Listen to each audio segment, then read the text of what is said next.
Assalamualaikum warahmatullahi wabarakatuh. Salam sejahtera bagi kita semua, pendengar setia Kisah Misteri di Shyflash Channel, serta para pembaca budiman di shyflash.com. Selamat datang kembali di ruang mimpi yang tak pernah tidur, di mana bayang-bayang masa lalu berbisik menunggu untuk diungkap. Malam ini, udara terasa lebih berat dari biasanya. Seolah angin membawa aroma tanah basah dan jerami kuno dari sebuah desa yang tersembunyi di balik kabut abadi. Kami akan mengajak Anda melangkah melewati batas nalar, menuju sebuah tempat di mana diam adalah bahasa yang paling mengerikan, dan di mana benda mati bisa bernapas dengan nafas manusia. Siapkan hati Anda, dengarkan desiran suara di sekitar Anda, dan jangan sekali-kali berpaling dari cerita yang akan saya sampaikan. Karena malam ini, kita akan menyaksikan betapa tipisnya garis antara yang hidup dan yang telah ditakdirkan untuk menjadi tumbal. Desa Watu Ireng bukanlah sekadar sebuah titik di peta yang tersembunyi di lipatan pegunungan. Bagi mereka yang tidak berkepentingan, desa ini hanyalah tempat lewat yang sepi. Namun bagi para penduduknya, Watu Ireng adalah nafas yang tertahan.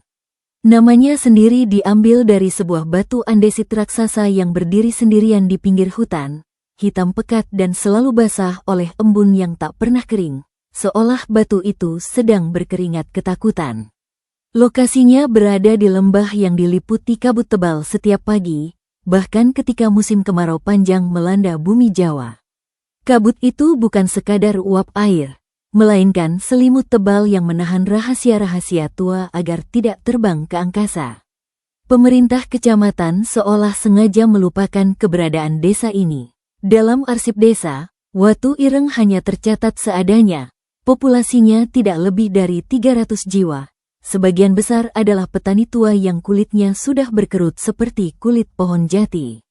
Mereka berbicara dengan pelan, mata mereka sering menunduk, dan tatapan kosong mereka seringkali terarah pada hutan Kalimosodo yang berdiri angker di batas desa. Ada sesuatu yang mengikat lidah mereka, sebuah trauma kolektif yang diturunkan turun-temurun, sebuah rahasia yang ditanam begitu dalam-dalam tanah tempat mereka menancapkan cangkul mereka setiap hari. Tanah Watu Ireng adalah tanah yang bernafas. Di bawah lapisan tanah subur yang menghasilkan padi dan jagung, terdapat lapisan sejarah yang lebih gelap. Dahulu kala, sebelum kerajaan-kerajaan di Pulau Jawa runtuh, tempat ini adalah pemakaman leluhur dari sebuah kerajaan kecil yang musnah ditelan waktu. Bukan pemakaman biasa bagi para bangsawan, melainkan tempat peristirahatan terakhir bagi mereka yang terlibat dalam praktik-praktik hitam, ilmu sesat, dan perjanjian dengan yang tak kasat mata. Setiap kali warga menggali tanah untuk membuat fondasi rumah atau saluran irigasi, cangkul mereka selalu bersentuhan dengan sesuatu yang keras, pecahan gerabah berisi tulang belulang rapuh, atau perhiasan kuningan kuno yang masih melekat erat pada jari-jari kerangka. Barang-barang itu tidak pernah berani dibawa pulang. Mereka segera menguburnya kembali dengan gemetar, disertai doa-doa yang diucapkan dengan suara bergetar, takut membangunkan apa yang sudah tertidur. Tanah ini tidak pernah benar-benar bersih, bisik Mbah Wiratma, sesepuh desa yang usianya telah mencapai 1 abad, kepada siapapun yang berani bertanya tentang asal-usul desa. Matanya yang suram menatap jauh ke arah hutan. Ia ingat setiap jiwa yang pernah disimpannya, dan kadang-kadang, saat ia merasa sepi atau lapar, ia akan mencoba memanggil pulang salah satu dari mereka. Dan ke desa inilah Pak Ardi Pranawa, seorang guru berusia 38 tahun, datang dengan sepeda motornya yang telah dilipusi debu jalan berbatu. Seorang idealis yang frustrasi dengan dinamika politik pendidikan di kota besar yang seringkali mendorongnya pada keputusasaan, ia mendaftarkan diri pada program pengabdian guru ke daerah terpencil demi mencari arti baru. Ia melihat foto SDN Watu Ireng 01, sebuah bangunan kayu bergaya kolonial yang megah meski lapuk dimakan waktu dan terpikat oleh ketenangan yang terpancar dari gambar tersebut. Ia membayangkan mengajar di tengah kedamaian pedesaan, jauh dari klakson mobil dan hiruk-pikuk keramaian, di mana ia bisa benar-benar berdedikasi pada murid-muridnya. Namun, Ia sama sekali tidak menyadari bahwa ketenangan di Watu Ireng adalah jenis ketenangan yang menunggu, ketenangan predator yang sedang mengintai mangsa. Hari pertama mengajarnya berlangsung dalam keheningan yang canggung. Ruang kelas itu dingin, meski matahari bersinar terik di luar. Hanya ada 15 murid yang hadir, dari kelas 1 sampai kelas 6 yang harus digabung dalam satu ruangan. Mata mereka terlalu tajam untuk anak-anak seusia mereka. Sorot yang seolah meneropong isi hati dan pikiran Ardi. Saat Pak Ardi memperkenalkan diri dengan ramah di depan kelas, tidak ada senyuman balasan. Wajah mereka datar seperti papan tulis yang belum ditulis. Seorang anak perempuan kecil bernama Sari, duduk di bangku paling belakang, terus-menerus melirik ke sudut kanan atas ruangan. Matanya melotot dengan penuh ketertarikan dan ketakutan campur aduk. Seolah ada sesuatu atau seseorang yang berdiri di sana, di atas lemari penyimpanan buku tua yang penuh debu. "Ada apa di sana, Sari?" tanya Pak Ardi dengan nada lembut, mencoba mencairkan suasana. "Bapak tidak lihat," jawab Sari polos, jarinya menunjuk ke sudut yang kosong menurut mata Ardi. "Bapak yang duduk di atas lemari." Ruangan menjadi sunyi senyap dalam sekejap. Suara angin di luar seolah berhenti bertiup. Pak Ardi menoleh dengan cepat ke arah yang ditunjuk. Di atas lemari buku tua yang berkarat itu, hanya ada tumpukan debu tebal dan sarang laba-laba. Tidak ada siapapun, namun, seketika itu juga, ia merasakan hawa dingin yang menusuk tulang yang tiba-tiba menyelinap di tengkuknya, menyusuri tulang punggungnya. Jam dinding kayu besar di dinding belakang kelas, yang jarumnya sejak tadi ia perhatikan diam membeku, tiba-tiba berdetak keras sekali. Tik, tik, tik, lalu berhenti tiba-tiba, tepat di pukul 3 siang. Sepulang sekolah, rasa penasaran dan sedikit ketakutan membawa Pak Ardi menemui kepala sekolah, Pak Joko. Pak Joko adalah seorang lelaki kurus kering yang selalu mengenakan sarung dan baju koko lusuh, wajahnya pucat seolah kurang darah. "Jam itu rusak, Pak Guru," kata Pak Joko sambil tersenyum tipis, senyum yang tidak menyentuh matanya. "Sudah dari dulu selalu berhenti di jam 3. Jangan dipikirkan, itu biasa saja. Tapi tadi jarumnya bergerak, Pak. Saya melihatnya sendiri," desak Ardi. "Angin saja, Pak Guru," potong Pak Joko cepat, nada suaranya sedikit naik menahan sesuatu. "Di sini anginnya kuat, bisa membuat sesuatu bergerak. Dan, Pak Guru, untuk kebaikan Bapak sendiri, malam hari lebih baik tidak keluar rumah. Apalagi mendekati hutan. Jangan sekali-kali mendekati hutan Kalimosodo." Malam pertama Pak Ardi menetap di rumah dinas guru, sebuah rumah panggung kayu tua yang terletak agak terpisah di ujung desa, dihantui oleh suara yang tidak masuk akal. Tengah malam, ketika desa seharusnya terlelap dalam keheningan, ia mendengar suara kentongan. Suara kayu berbenturan itu dipukul berirama, lambat namun teratur, seperti tanda bahaya di masa lalu. Gelisah, Ardi membuka jendela kamar tidurnya. Jalanan di luar sepi gelap gulita, tidak ada satupun lampu rumah warga yang menyala, seolah desa ini mati. Tidak ada pos ronda, tidak ada orang yang berjaga. Namun, suara kentongan itu terus berjalan, semakin lem semakin dekat, ritmenya tidak berubah. Seolah pemukulnya sedang berjalan mengelilingi rumah panggungnya. Hingga akhirnya, suara itu berhenti tepat di depan pintu teras rumahnya. Dari celah bawah pintu kayu yang retak itu, Pak Ardi melihat bayangan 2 kaki berdiri tegak di luar. Bayangan itu tidak bergerak sedikit pun, hanya diam di sana seperti patung. Ardi menahan napas, jantungnya berdegup kencang di tenggorokan. Lama sekali waktu berlalu, terasa berjam-jam. Kemudian, bayangan itu berjalan perlahan menjauh, diiringi kembali oleh suara kentongan yang perlahan-lahan menghilang ke arah kegelapan hutan Kalimosodo. Pak Ardi tidak tidur semalaman. Ia duduk di kursi kayu goyang, memandangi foto istrinya dan anaknya yang masih tinggal di kota, menunggu matahari terbit dengan rasa was-was yang tak tertahankan. Ia mulai bertanya-tanya dalam hatinya, apakah keputusannya datang ke sini adalah sebuah kesalahan besar? Ataukah ini hanya ujian awal, bagian dari pesona desa terpencil yang ia cari? Ia belum tahu bahwa yang berdiri di depan pintunya semalam bukanlah penjaga ronda yang baik hati. Itu adalah sesuatu yang sedang mengukur kekuatan batinnya, menguji ketahanan jiwanya, mencari celah kelemahan. Dan di gudang sekolah tua yang telah disegel selama 30 tahun di belakang bangunan utama, sesuatu yang lain telah menunggu lama untuk ditemukan. Sesuatu yang akan mengubah hidupnya selamanya, dan membawanya ke ambang sebuah perjanjian kuno yang jauh lebih mengerikan daripada kematian itu sendiri. Gudang sekolah SDN Watu Ireng 01 terletak di ujung belakang halaman, terpisah dari bangunan utama oleh halaman berumput tinggi yang tidak pernah dipotong.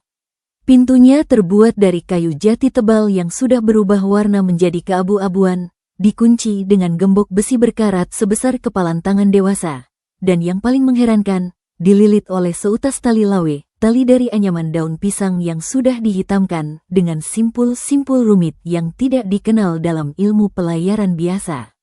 Di atas ambang pintu, tergores simbol-simbol yang sudah memudar terkikis cuaca. Lingkaran konsentris dengan garis-garis memancar, terlihat seperti matahari terbit atau seperti seekor mata yang selalu terbuka.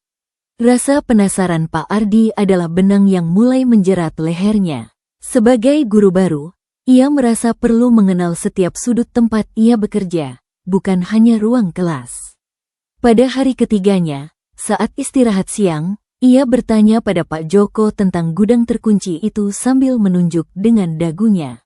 Itu tempat menyimpan arsip lama dan barang-barang rusak, Pak Guru, jawab Pak Joko.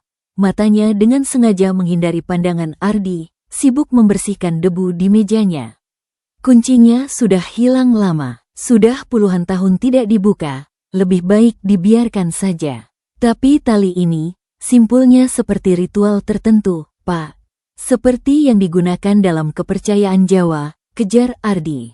Hanya kebiasaan orang tua dulu saja, Pak Guru, jawab Pak Joko cepat, agak tersendat. Supaya gudang itu tidak dimasuki tikus atau hewan liar. Jawaban itu terasa dipaksakan, tidak logis untuk mengikat tikus dengan tali bermistik.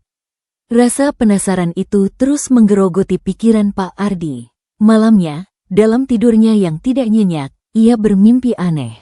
Ia berdiri di depan gudang itu di bawah sinar bulan pucat. Dalam mimpi, gembok tua itu terbuka sendiri dengan suara gedebuk yang keras.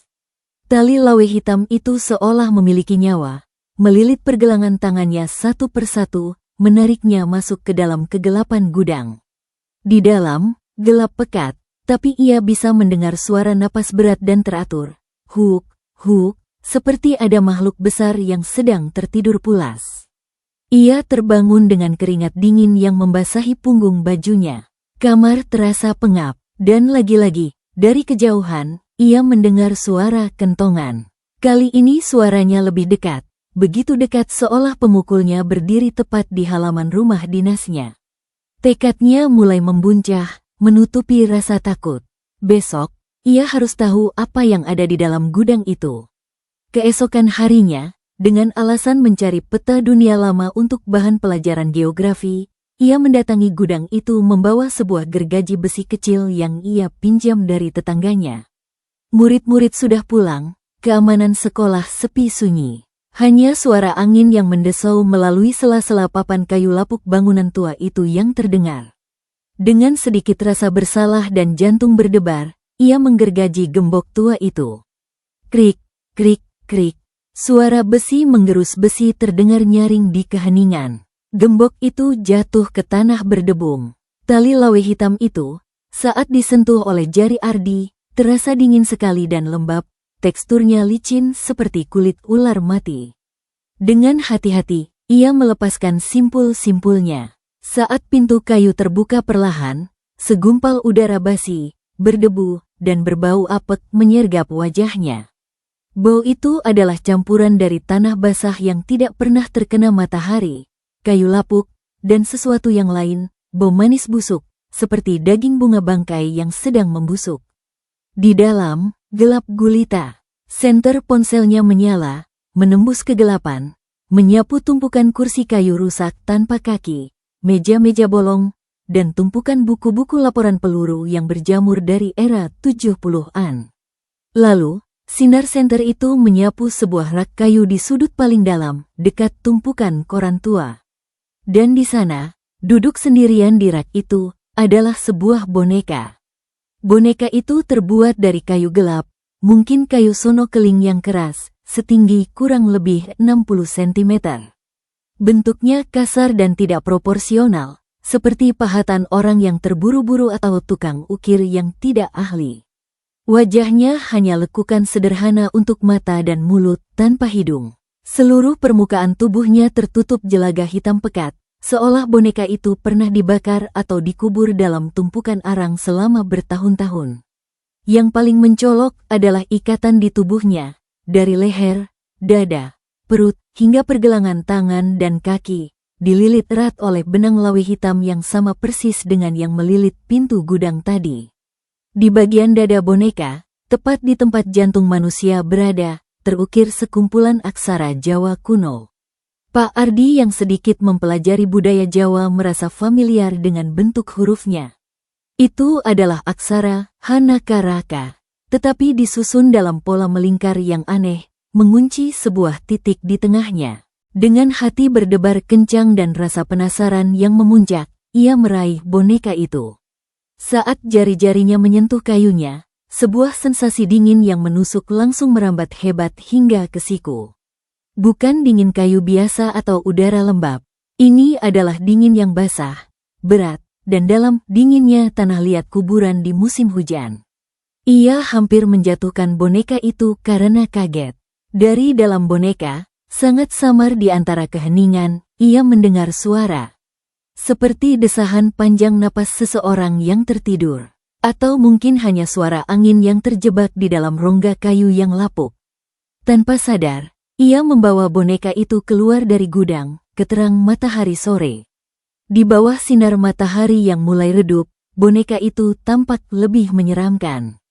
Jelaga di permukaannya terasa seperti bergerak-gerak, mengeluarkan asap tipis. Aksara di dadanya seolah berdenyut pelan, berirama dengan detak jantungnya. Tanpa alasan yang jelas, Pak Ardi merasa sebuah getaran peringatan di hatinya. Ia merasa telah melakukan kesalahan besar. Ia seharusnya tidak memindahkan benda ini keluar dari persembunyiannya. Ia seharusnya tidak membangunkannya. Malam itu, mimpi yang dialami Pak Ardi berubah total menjadi sebuah nikmah. Ia tidak lagi berdiri di depan gudang. Ia berada di sebuah pendopo besar yang terbuat dari kayu hitam, terbuka ke empat penjuru. Tapi di luar pendopo hanyalah kabut abu-abu tebal yang tak berujung. Tangannya dirantai dengan rantai besi dingin ke lantai batu. Di sekelilingnya, berdiri melingkar, puluhan sosok tinggi dan kurus. Mereka memakai kain hitam yang menutupi seluruh tubuh, dan di tempat wajah mereka, hanya ada kegelapan polos, tidak ada mata, tidak ada hidung. Di hadapannya, di atas sebuah batu datar, duduk boneka kayu yang ia bawa itu. Tapi dalam mimpi ini, boneka itu hidup. Kepalanya menoleh cekungkan ke arah Pak Ardi dengan suara berderak kayu. Mulut lekukannya terbuka lebar, dan dari dalamnya, keluar sebuah suara. Parau, berdecit, seperti kayu yang digosokkan pada batu nisan. Suara itu memanggil namanya, tidak sekali, tapi berulang-ulang, seperti sebuah mantra pemanggil. Ardi Pranawa, Ardi Pranawa, Ardi Pranawa. Pak Ardi berteriak dalam mimpinya, berusaha melepaskan diri dari rantai. Salah satu sosok tanpa wajah itu mendekat, mengulurkan tangan panjang dan kurus yang tulangnya menonjol. Bukan untuk membebaskannya, tapi untuk menekan jarinya yang dingin dan bau tanah ke dahi Pak Ardi. Ia terbangun dengan teriakan yang tersumbat di tenggorokan, tubuhnya menggigil hebat. Ia menyalakan lampu kamar dengan napas terengah. Di samping tempat tidurnya, di lantai kayu, ada jejak-jejak kecil tanah basah yang bercetak, membentuk tapak kaki kecil yang berjalan, membentuk jalur dari pintu kamarnya ke arah jendela. Dan yang paling membuat darahnya membeku, di atas meja rias di sudut kamar, boneka kayu itu duduk tegak. Padahal ia sangat yakin ia meninggalkannya di ruang tamu, di atas meja makan. Boneka itu menatapnya, seolah tersenyum. Dan dari arah jauh hutan Kalimosodo, suara kentongan malam itu berbunyi lagi, kali ini dengan irama yang terdengar seperti tawa yang mengejek. Perlahan-lahan tapi pasti, tubuh Pak Ardi mulai memberontak melawan kehadiran boneka itu. Perubahan itu halus pada awalnya, sering dianggapnya hanya sakit biasa atau kelelahan beradaptasi, lalu semakin menjadi mengerikan. Seiring boneka kayu itu semakin sering berpindah tempat di rumahnya, kadang berada di dapur di atas meja, kadang di kursi goyang di teras, selalu menghadap ke arah keberadaan Ardi, mengamatinya. Dimulai dengan rasa logam yang pahit dan tajam di mulut. Setiap bangun pagi, lidahnya terasa seperti menjilat besi berkarat, tenggorokannya kering dan gatal.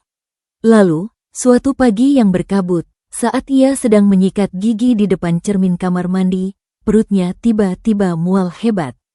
Ia muntah, bukan muntah makanan atau cairan lambung, tapi gumpalan-gumpalan kecil tanah hitam yang lengket dan berbau anyir sekali, bau tanah kuburan yang basah dan berlendir. Tanah itu ada di kerongkongannya, seolah ia menelannya secara paksa dalam tidurnya.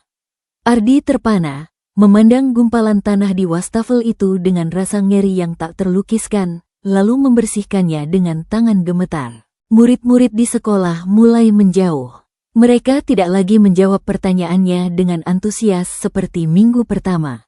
Pandangan mereka menjadi curiga, seolah mencium sesuatu yang salah dari guru mereka. Sari, gadis kecil yang pertama kali melihat sosok di kelas, suatu hari berkata dengan suara lirih sambil menutup hidung, "Bapak sekarang baunya seperti tanah di belakang hutan, Pak." Tanah tempat Mbah Jangkung tidur. Saat ditanya siapa Mbah Jangkung, semua anak di kelas itu diam seribu bahasa, wajah mereka pucat, menunduk dalam-dalam. Punggung Pak Ardi mulai terasa sakit luar biasa. Awalnya seperti pegal biasa karena salah bantal, lalu berubah menjadi rasa panas menyengat, seperti kulitnya sedang dicambuk. Suatu malam, setelah mandi air hangat, ia bercermin dan dengan ngeri melihat garis-garis merah menyala melintang di punggungnya. Bukan ruam gatal atau alergi, tapi bekas luka yang sempurna, seperti bekas cambukan rotan yang baru saja terjadi. Ada 10 garis parah yang membengkak.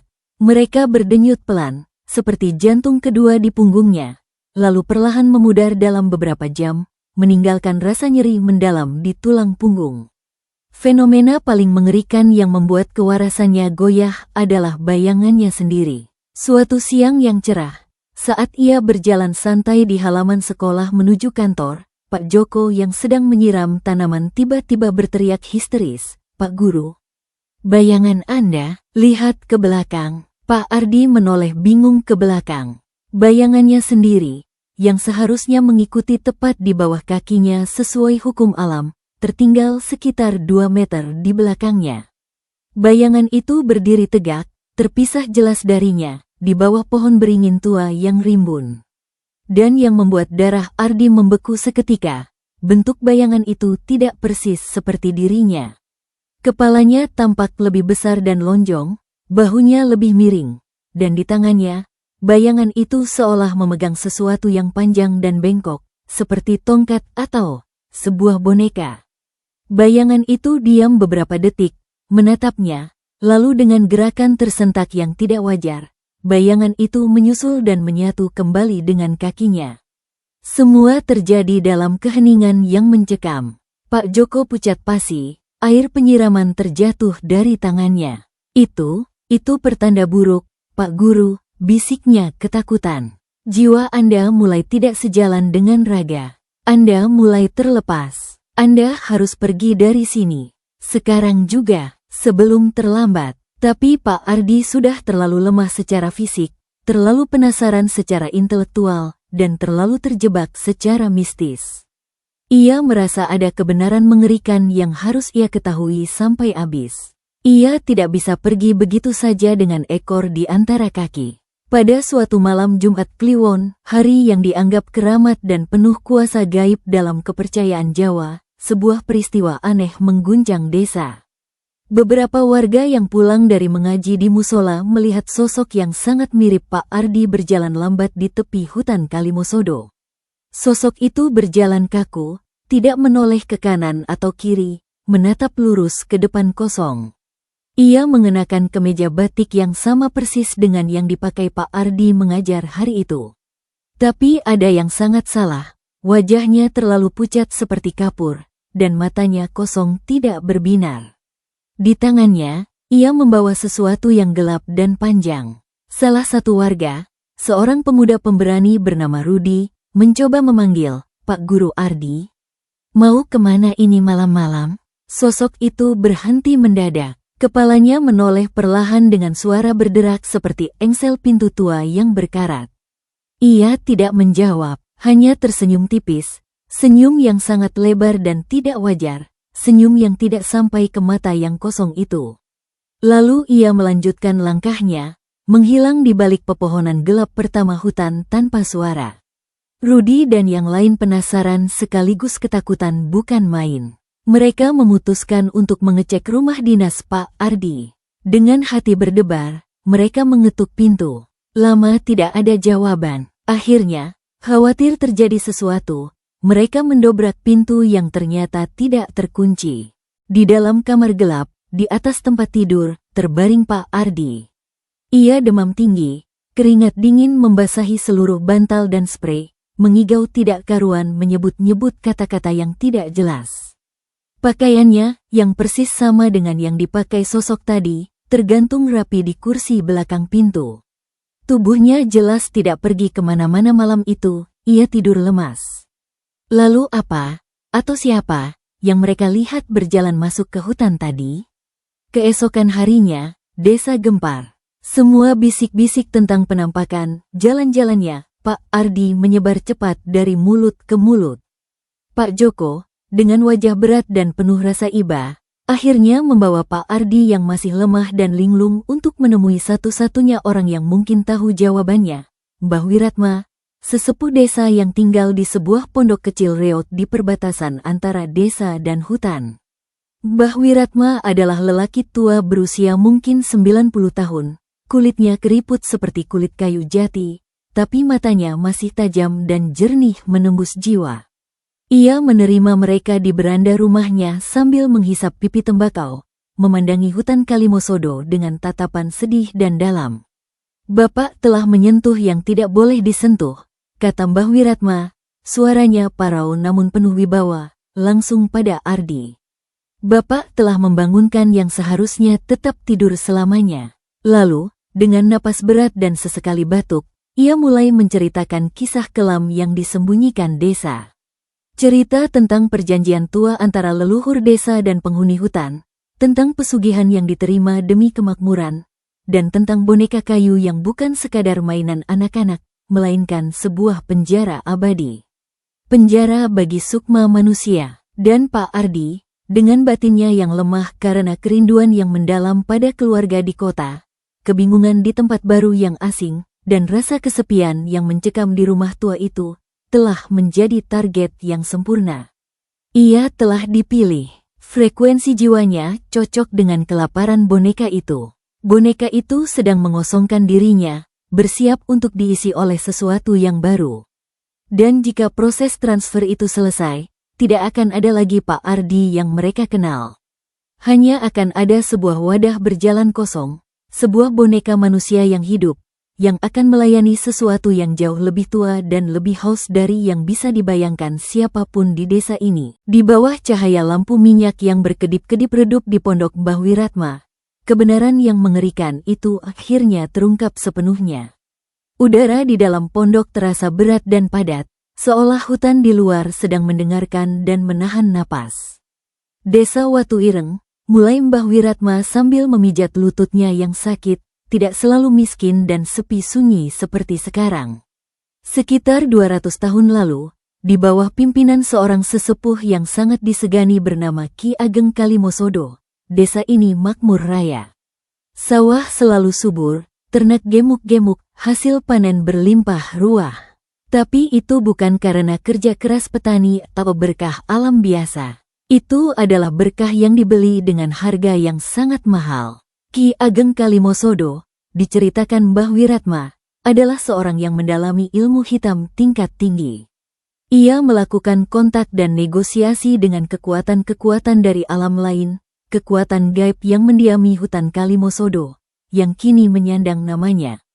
Kekuatan itu menawarkan kemakmuran abadi bagi desa, dengan sebuah syarat tukar, tumbal. Bukan tumbal hewan ternak, tapi tumbal manusia. Bukan nyawa yang mati, tapi sukmanya, energi kehidupan, kenangan, emosi, jiwanya. Pesugihan itu rumit dan jahat, lanjut Mbah Wiratma dengan mata berkaca-kaca. Kekuatan dari hutan itu tidak butuh jasad fisik manusia yang akan membusuk. Ia butuh sukma murni. Sukma itu akan dikurung selamanya dalam wadah, dan energi kehidupannya akan dialirkan terus-menerus untuk memberkati tanah dan penghuninya, membuat desa selalu makmur. Ki Ageng membuat sebuah media penjara sukma, boneka kayu dari pohon sono keling yang tumbuh di pusat hutan, pohon yang dianggap sebagai pintu gerbang ke alam mereka. Setiap boneka diukir dengan tangan sendiri, diberi aksara pengunci sukma di dadanya, dan dililit benang lawe hitam yang telah dicelup dalam ramuan khusus untuk mengikat jiwa agar tidak bisa kabur. Sukma tumbal akan dikunci dalam boneka itu, dan boneka itu akan disimpan di tempat khusus, awalnya di sebuah gua gelap dalam hutan. Lalu, saat desa semakin maju dan Ki Ageng merasa perlu mengawasi lebih dekat, dipindahkan ke bangunan pertama sekolah yang didirikannya, tepat di gudang yang sekarang Ardi buka. Tumbal pertama adalah musuh politik Ki Ageng, bisik Mbah Wiratma, suaranya hampir tidak terdengar. Lalu, saat musuh musnah habis, tumbalnya adalah orang asing yang kebetulan lewat, pengembara, atau warga desa sendiri yang dianggap tidak patuh atau berkhianat.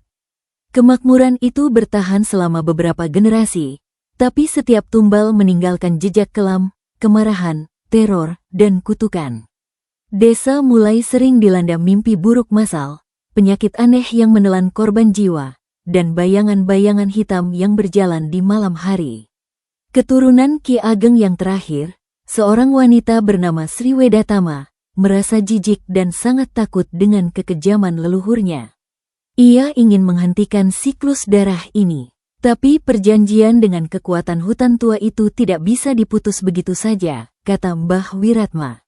Sri Wedatama melakukan negosiasi berbahaya dengan penghuni hutan. Hasilnya adalah sebuah perjanjian baru, tidak akan ada tumbal baru lagi. Boneka-boneka yang sudah terisi sukma akan dikubur di tanah pemakaman leluhur, tanah tempat rumah Bapak sekarang berdiri. Dan boneka utama, boneka induk yang menjadi gerbang utama, akan disegel secara permanen di gudang sekolah, dijaga dengan ikatan lawe hitam dan mantra kuat, agar tidak menarik sukma baru.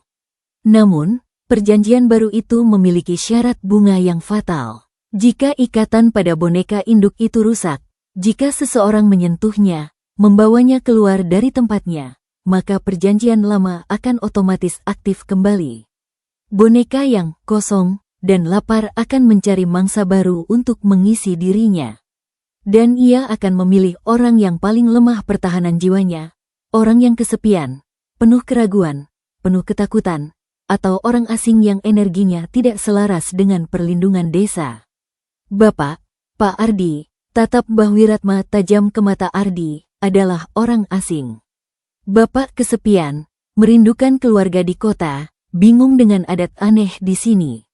Jiwa Bapak bergetar dengan frekuensi yang sama dengan kelaparan boneka itu. Saat Bapak menyentuhnya dan membawanya keluar, Bapak telah menandatangani kontrak kematian dengan darah dan rasa penasaran Bapak sendiri. Pak Ardi terduduk lemas di lantai, seluruh tubuhnya gemetar tak terkendali.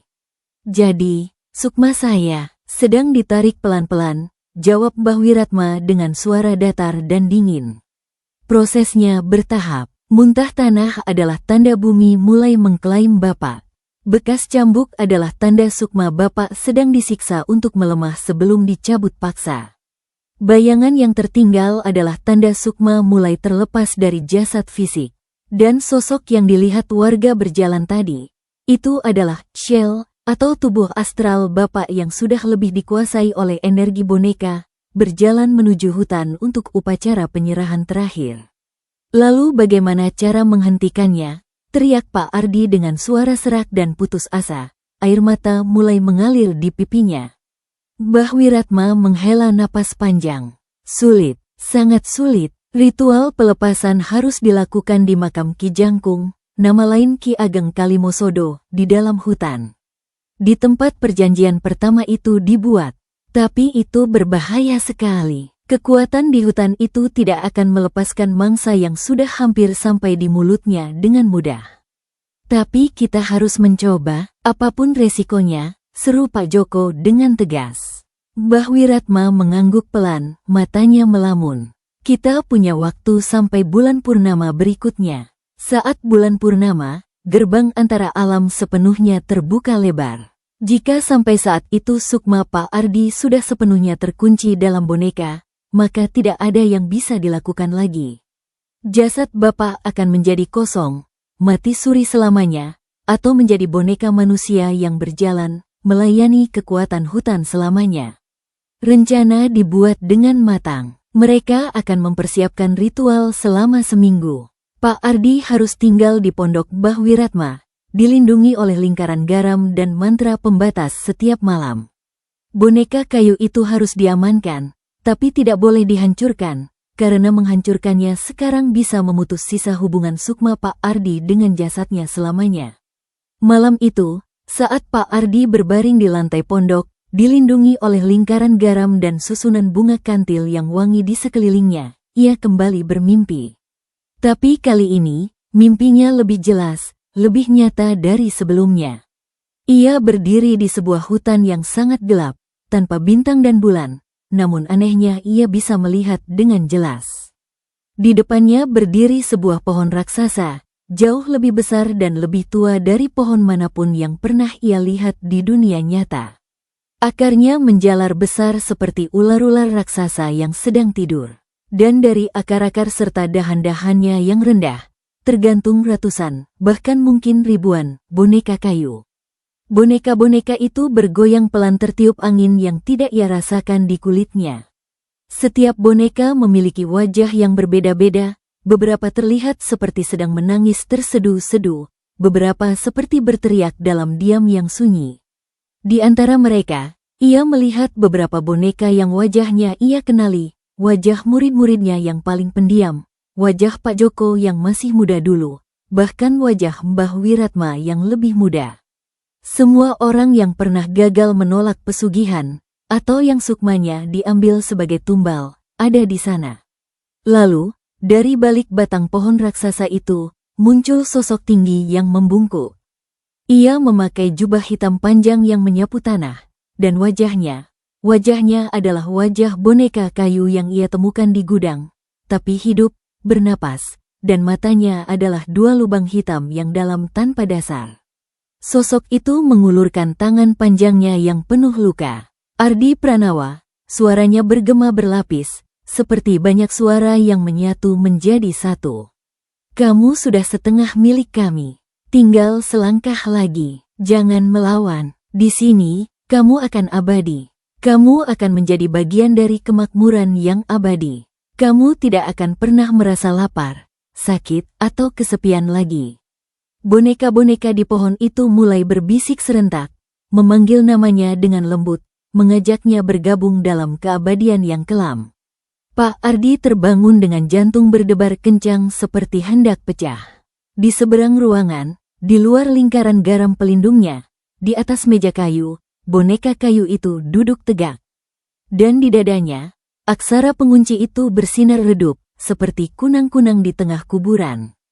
Perlahan, satu persatu, ikatan benang lawe hitam di tubuh boneka itu mulai mengendur sendiri, seolah siap untuk melepaskan tahanannya. Seminggu masa persiapan terasa seperti 1 tahun yang menyiksa bagi Pak Ardi. Setiap hari adalah pertempuran sengit melawan rasa lelah yang luar biasa, serangan mimpi buruk yang semakin nyata, dan perubahan fisik yang semakin mengerikan. Kukunya mulai menghitam dari pangkal, seperti jari yang membusuk. Di cermin, matanya terlihat semakin cekung dalam, dan lingkaran hitam di sekeliling matanya seperti memartua yang tidak kunjung sembuh. Yang paling mengganggu pikirannya adalah suara bisikan yang terus-menerus. Ia mendengar bisikan-bisikan halus dari arah hutan, memanggil namanya dengan lembut, berjanji untuk mengakhiri penderitaannya jika ia menyerah saja. Mbah Wiratma bekerja tanpa kenal lemah dan lelah. Ia mengumpulkan bahan-bahan ritual yang sulit didapatkan, bunga kantil segar yang harus dipetik tepat saat fajar menjelang, kemenyan khusus dari getah pohon langka di hutan, lawe putih, kebalikan dari lawe hitam pengikat, air dari 7 mata air yang berbeda di sekitar desa, dan yang paling penting, sebuah pisau keris pusaka peninggalan Sri Wedatama, wanita pemberani yang dulu menegosiasikan perjanjian baru. Keris itu tidak berhias mewah, gagangnya hanya kayu biasa, tapi bilahnya berwarna kebiruan dan terasa hangat saat disentuh, seolah memiliki nyawa dan denyut sendiri. Pisau ini pernah memutus ikatan gaib, kata Mbah Wiratma serius. Energinya murni dari ketulusan hati, menolak kegelapan. Ini satu-satunya senjata yang akan kita gunakan untuk memotong ikatan antara Sukma bapak dan boneka itu. Pak Joko dan beberapa warga berani lainnya, termasuk Rudi yang pernah melihat Shell Ardi berjalan malam itu, bersedia membantu. Mereka bukan ahli ritual, tapi mereka memiliki tekad baja. Mereka akan menjadi penjaga lingkuran, membawa obor, dan menyediakan tenaga fisik jika diperlukan. Semua orang sangat paham risikonya. Masuk ke hutan Kalimosodo di malam bulan purnama, apalagi menuju makam Ki Jangkung yang terkutuk, adalah tindakan nekat yang bisa mengorbankan nyawa. Banyak cerita horor tentang orang yang masuk dan tidak pernah keluar, atau keluar dengan akal yang sudah tidak waras lagi. Kekuatan di hutan itu punya banyak penjaga licik, peringat Mbah Wiratma saat briefing terakhir sebelum berangkat. Mereka bisa mengambil wujud ilusi, suara orang yang kita kasihi, bahkan meniru bayangan kita sendiri. Jangan percaya apapun yang kalian lihat atau dengar di dalam, kecuali dari orang yang kalian pegang tangannya saat masuk. Ikatan fisik antar manusia jangan sampai terputus, itu satu-satunya pelindung nyata. Mereka memutuskan untuk masuk ke hutan berbaris membentuk ular naga, saling memegang bahu orang di depan dengan erat. Mbah Wiratma di paling depan sebagai penunjuk jalan, membawa keris pusaka dan kantong berisi bahan ritual. Lalu Pak Ardi, yang tubuhnya sudah sangat lemah dan harus ditopang berjalan. Di belakangnya Pak Joko, Rudi, dan 3 warga lainnya. Sebuah tim kecil yang hendak menghadapi ketidakpastian maha besar di tengah malam. Boneka kayu itu dibawa dalam sebuah kantong kain putih, diikat kuat dengan lawe putih pembalas, dan digantungkan di leher Pak Ardi. Ia harus dekat dengan Bapak, jelas Mbah Wiratma singkat, agar ikatan gaibnya masih jelas terlihat saat kita potong nanti. Tapi berhati-hatilah, jangan sampai kulit Bapak menyentuh langsung kulit kayu boneka itu. Malam yang ditunggu-tunggu dan paling ditakutkan akhirnya tiba. Bulan purnama tergantung indah di langit seperti mata raksasa yang mengawasi dengan dingin. Cahayanya membuat bayangan pepohonan menjadi tajam dan hitam pekat di tanah. Dari arah hutan Kalimosodo, terdengar suara-suara aneh, bukan suara hewan hutan biasa seperti jangkrik atau cicak, tapi seperti gemerisik daun yang berbisik, batang pohon yang berderak seperti sendi patah, dan kadang, tawa cekikikan pendek yang jelas namun tak bersumber. Saat rombongan kecil itu sampai di tepi hutan, udara tiba-tiba berubah drastis. Menjadi diam, terlalu diam sunyi. Suara jangkrik, kodok, dan belalang dari sawah tiba-tiba menghilang seketika. Hutan di depan mereka terlihat seperti dinding kegelapan yang padat dan solid, meski cahaya bulan terang seharusnya bisa menerangi masuk. Mbah Wiratma mengucapkan mantra pembuka dengan suara lantang, menaburkan garam campuran bunga kantil ke arah tanah. Garam itu mendesis keras saat menyentuh tanah, seperti air yang jatuh ke wajan panas, mengeluarkan asap tipis bercampur bau wangi. "Mari," kata Mbah Wiratma, suaranya tegas dan penuh kewibawaan. "Jangan sekali-kali melihat ke belakang, apapun yang terjadi. Hanya fokus ke depan." Mereka melangkah masuk menyusup ke celah pepohonan.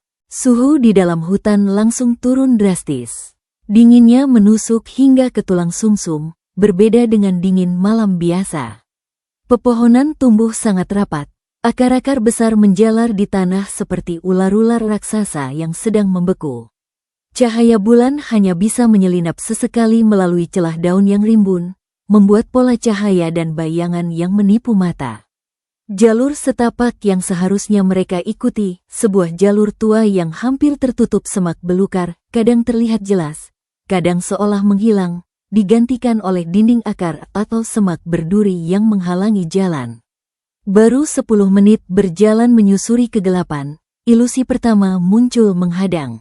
Dari balik pohon besar di sisi kiri, muncul sosok seorang wanita. Ia cantik sekali, berambut panjang terurai, mengenakan kebaya putih bersih. Ia tersenyum manis dan sedih pada Pak Ardi. "Ardi, sayangku, aku sangat merindukanmu." Itu adalah suara istrinya, persis sama nadanya. Wajahnya juga persis sama seperti yang ia rindukan setiap malam. Tapi istrinya ada di kota, ribuan kilometer jauhnya, sedang tidur bersama anak mereka. Pak Ardi hampir saja melepaskan pegangan eratnya pada bahu Mbah Wiratma. Hatinya tersentak keras, rasa rindu dan emosi meledak seketika. "Susi, apakah itu kamu?" "Jangan," hardik Mbah Wiratma tanpa menoleh sedikit pun, suaranya menembus ilusi. "Itu bukan dia, itu adalah penjaga hutan. Tutup matamu jika perlu, jangan percaya." Sosok wanita itu mendekat, tangannya terulur lembut mengajak. "Aku di sini untukmu, Ardi. Mari kita pulang bersama. Tinggalkan orang-orang ini, mereka tidak mengerti kita." Bau parfum favorit istrinya yang manis tercium jelas di hidung Ardi, membuatnya semakin bingung dan hampir luluh. "Rudi," dari belakang, berteriak dengan suara bergetar, "Pak Guru, jangan.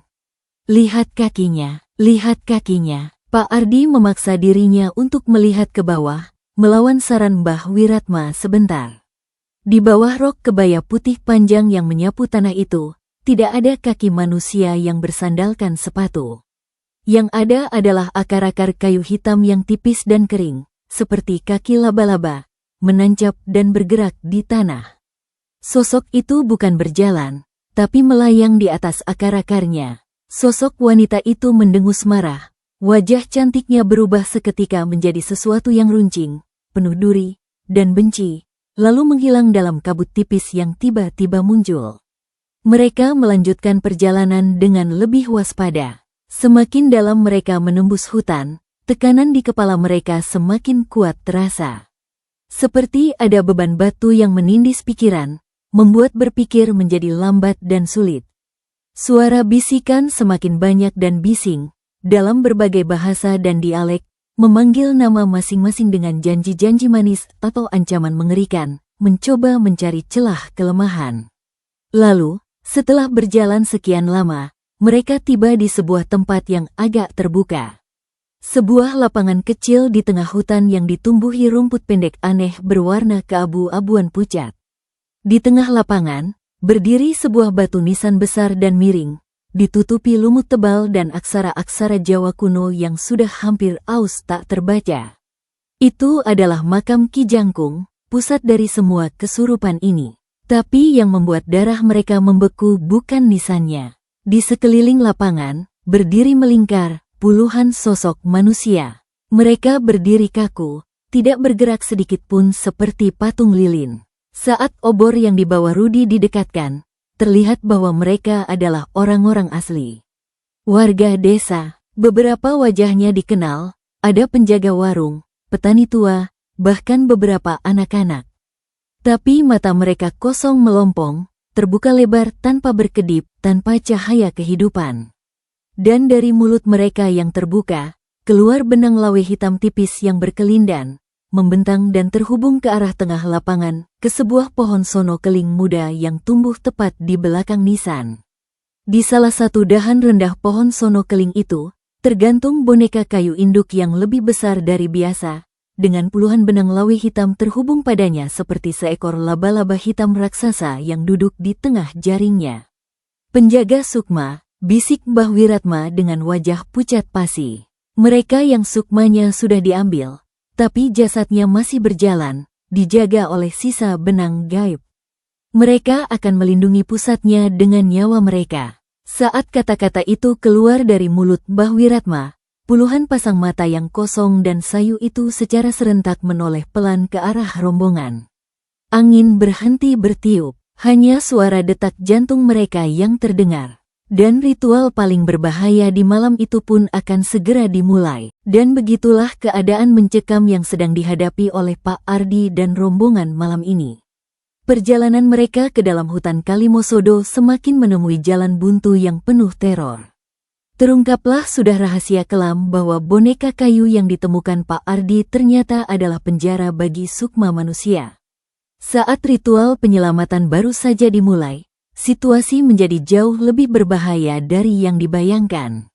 Makam Ki Jangkung tiba-tiba retak, mengeluarkan sosok kerangka mengerikan, dan salah seorang warga yang berniat menolong justru harus menjadi tumbal pengganti. Benang merah penghubung sukma Pak Ardi telah dipotong, namun energi hitam dari boneka induk langsung menyerang balik. Pertanyaannya sekarang, apakah Pak Ardi bisa mendapatkan kembali sisa sukmanya yang terlepas? Atau justru makam itu akan mengeluarkan sesuatu yang lebih besar dan menghancurkan harapan mereka untuk selamat?